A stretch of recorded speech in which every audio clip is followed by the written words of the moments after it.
time check tayo is 5:30 ng hapon mga kapam. Tayo ay hihiga muna. Medyo hindi pa tayo nakabawi kagabi sa antok. Yan o. Higa muna tayo dito sa aking tulugan. Simple lang ang tulugan natin mga kapam. Yan. Ito po yung buhay mangingisda. Pag walang daraw, ito yung tulugan ko. Yan. Ganito po. Tapos nakapalibot sa iyo dagat. Di ba? Ganda. Tapos ano pa, sariwa yung hangin. Fresh from the sea. Oh. Tapos gisingin ka na lang dyan ng ano, pag halimbawa mataas yung current, tulog-tulog ka muna. Antayin mo munang bumaba yung current. Maging kalmado. Saka ka mga will. At ano ko rin sa inyo mga pam, yung mga nakaraan pang ano, sa pangangawil, yan, nakakahuli kami ng malalaking isda.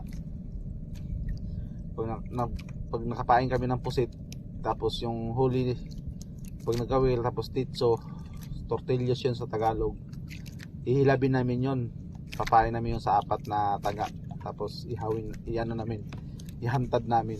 Ang mga kukuha nun, malalaking isda, like mamsa, na ako nakahuli na ako dalawa malaking baho ulo na 6 kilos o 7 kilos, saka isang pargo, yung kulay pula. Pargo tawag nila dito sa amin, hindi ko lang alam sa Manila yung tawag doon, pargo. Yung sabaw nun namimitoon Bisaya. Yan, share ko lang sa inyo nung wala pa akong cellphone.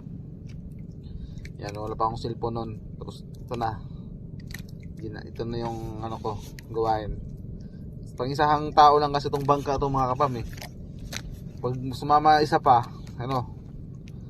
pag ganitong kalmado, pwede dalawa kayo.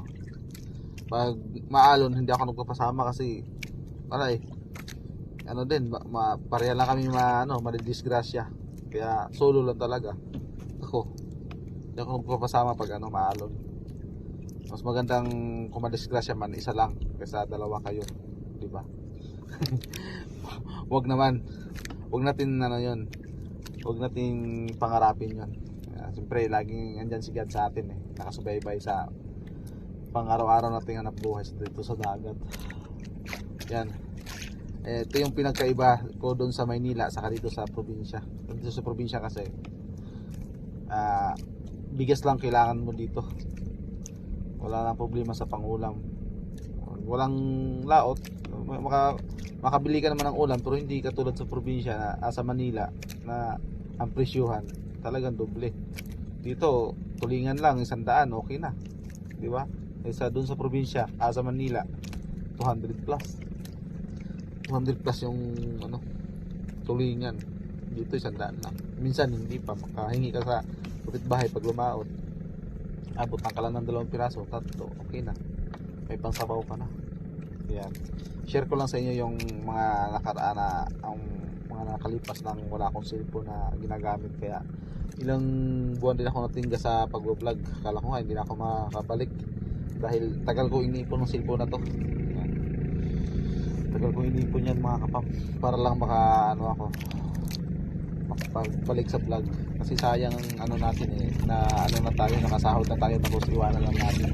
Kaya yung sakripisyo natin sa YouTube, makin mo kailangan maka 4,000 watts hour saka 1,000 subscriber bago ka maging qualify sa YouTube. Tapos bibitawan lang natin yan. Kaya kailangan natin kahit na konti lang views natin, basta tuloy-tuloy lang, okay lang sa akin. Sa akin lang may share ko sa inyo yung karanasan namin dito sa laot. Yan. Dito lang muna tayo sa laot mga kapam, habang wala muna tayo doon sa baba sa Yan. So shout out pala kay Bay Rudy Garcia. Bay. Yan. May pusit na tayo ballpin. PM ka lang Bay kung kailan mo ipahatid. Baka makapunta ako sa April sa Maynila. Mag-asikaso kami ng BAR. Baka ano ko bay? Cave ka bay? At shout out din dito sa may-ari ng bangka. Yan, si Mama Blur, may-ari ng bangka na to. Siya po ang may-ari ng bangka nito mga kapang. Pinagamit lang sa atin para meron tayong hanap buhayan. Yan. Napakaganda ng panahon. Walang kaulap-ulap mga kapang. Ganda ng sikat ng araw. Pag alas 6 na, palubog na rin yung araw mga kapang. Yan. So nakaano na tayo, naka jacket na, naka jogging pants. Yan. Ganito lang kasarap sa laot. Kaya mas gusto kong laging lumalaot kahit walang huli. Pag ganito, pero pag malakas mga kapang, walang huli, hindi ako talaga lalaot. Pero pag may mga huli, tapos ganito pang panahon, makasarap. Ayan, at abangan nyo mga kapam pag nagkarga ako ng lambat nito. Ayan, yung lambat ni Bay Rudy Garcia, karga natin pagpahuli yung mga tulingan na malalaki.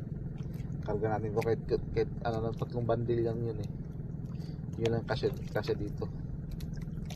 Saka ipapaayos din natin itong bangka, ipunan natin doon, ipapaayos natin yung bangka, palakayan natin ng kunti para gusto ko ianuhan ng katulad nito, isa pa para pag maalon, ganyan lang yung alon pa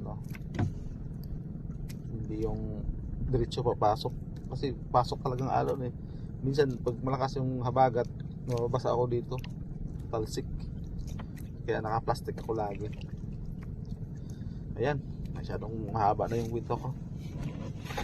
Sunod na lang tayo mga kapam sa mga sunod na adventure natin dito sa laot. Pagpalarin tayo ni God. Ayan, makabigay tayo sa mga nangangailangan ng tulong. Pag right. Alright.